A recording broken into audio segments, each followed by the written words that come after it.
Hi guys, আমি নয়ন সরকার নিয়ে আসলাম আরও একটা নতুন ব্লগ। তো দেখো, স্কুলে দিয়ে আসলাম বাসে করে আমার ছেলেকে। তো ছেলে স্কুল বাসে চলে গেল, আমি চলে আসলাম বাড়িতে আস্তে আস্তে রাস্তা দিয়ে যখন আসছিলাম তখন ভাবলাম আজকে একটা গরুর ভিডিও করব। তো ভাবলাম ঠিক আছে, কার বাড়িতে গরু আছে খোঁজাখুঁজি করতে করতে এক বাড়িতে গিয়ে গরুর গোয়ালে গিয়ে গরুর ভিডিও করছিলাম। তো পাশের বাড়ির মহিলা আমাকে খুব বকা দিচ্ছিল, বললো যে গরুর কেন ভিডিও করছো, ভাবছি এটা সেটা। তো মাঠে কতগুলো গরু ছিল, ভিডিও করে চলে আসলাম। আমার গুলোগুলোকে দুধ গরম করে এই যে খাওয়াচ্ছি। তো গুলোগুলো কিছুই খেতে চায় না, খুব বদমাশি করে। তো ঠিক আছে, এখন আরেকটু কিছু বানালাম, সেটা হচ্ছে আমার বড় খাবে আর আমি খাবো। তো আমার বড় তো কিছু খায় না, একেবারে কিছু খায় না।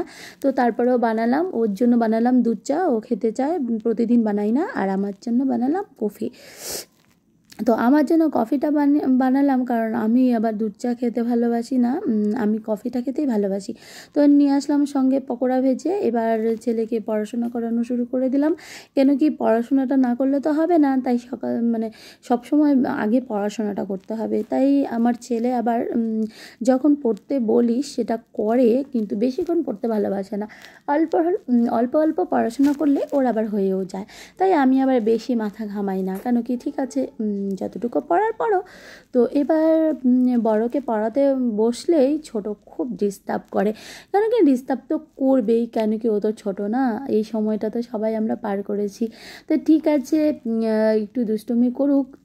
পাশে দাদারও আবার সেরকম কোনো সমস্যা হয় না, বরং ভাই যদি পাশে না থাকে তখনই দাদা পড়াশোনা করতে চায় না। তো ঠিক আছে, এভাবেই চলছে পড়াশুনো। তো এবার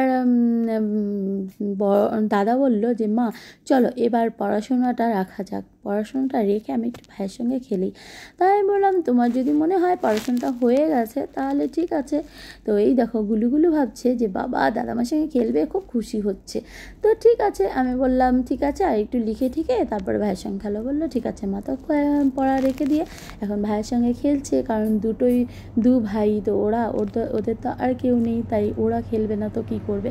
তাই ভাবলাম ঠিক আছে, সারাক্ষণ খেলাধুলো তো আর করা হয় না, তো খেলো। তো এদিক দিয়ে আমার ইচ্ছে হচ্ছে আজকে ফুলকপি খাবো। তো ফুলকপি খেতে আমার খুব ভালো লাগে, তাই ফুলকপিটাকে কেটে ধুয়ে মুছে একটু ভাপ দিয়ে বাস রান্নার জন্য রেডি করেছি।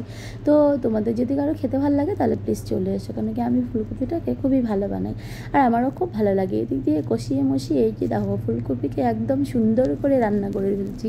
তো আমার তো খুব ভালো লাগে, তোমাদেরও যদি ভালো লাগে চলে এসো। তো এরপরে আবার নতুন একটা ব্লগ নিয়ে আসবো, তোমরা আমার সঙ্গে থেকো। যদি ভালো লাগে প্লিজ একটু সাবস্ক্রাইব করো, কারণ আমি নতুন ইউজার। আমার সঙ্গে যদি তোমরা থাকো তাহলে আরও ভালো ভালো ব্লগ নিয়ে আসবো। ওকে, বাই, টাটা।